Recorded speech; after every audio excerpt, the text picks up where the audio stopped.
Hi, my name is Lauren Berkmeyer, and this is my fourth book critique. So the book I chose for my featured text is Frida Be Herself, and I chose this book as my featured text because I love the messages that are present throughout this book. And some of those messages in this book are just to be yourself and let your imagination lead you. It also shows that problems can be solved. Sometimes it just takes multiple tries or different methods.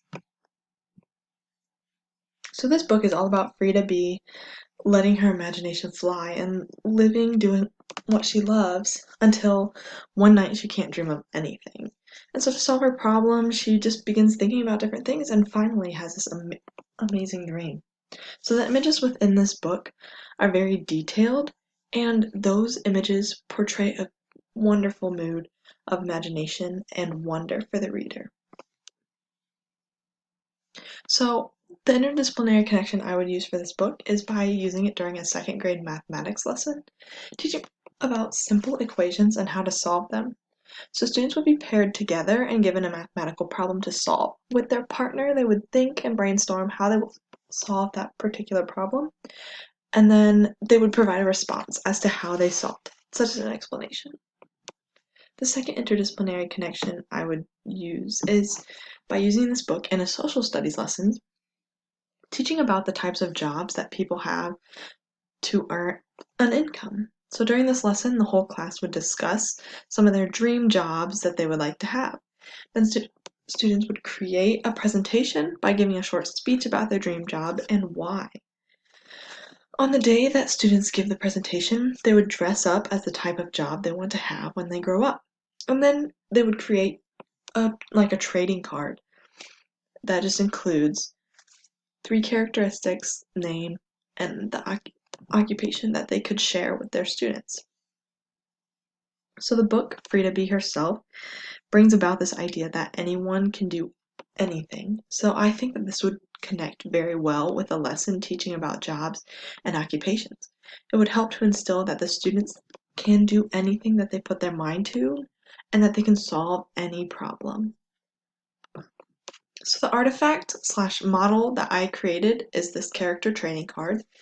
And so in it, you included your own name and then the occupation, along with 3 characteristics that you think really define that occupation.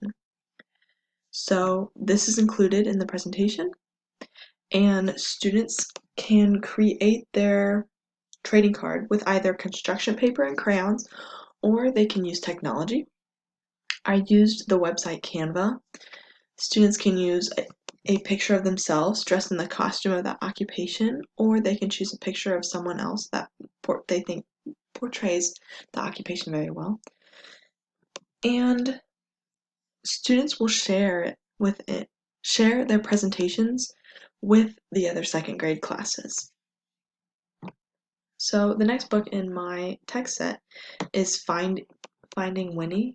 And this book is about the true story of Winnipeg, which is a bear that was taken in by an army veterinarian, and how that bear becomes best friends with a little boy, Christopher Robin, who then names his bear Winnie the Pooh. I really like that at the end of the book it includes real pictures of Winnipeg and Harry Colborne, who was the army veteran, as you can see in the top picture on the right, in black and white. The next book in my text set is Bubba the Cowboy Prince. This book is a folktale twist of Cinderella, and it portrays the culture of Texans and ranchers through using the story of Cinderella.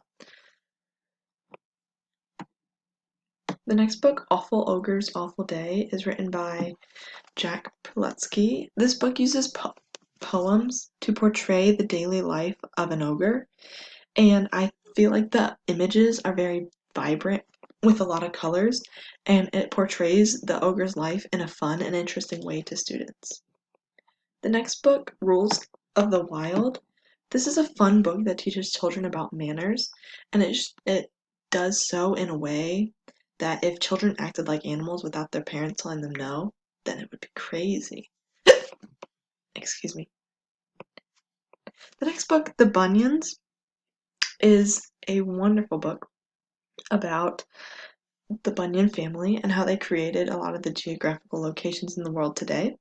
And I love the pictures that are used by showing the children playing and how them playing depicted the geographical locations. The next book, I Want My Hat Back, is a very interesting story about a bear and how he's looking for his hat, and he easily trusts the rabbit when he says he doesn't have it, but in the picture, the rabbit is wearing Bear's hat.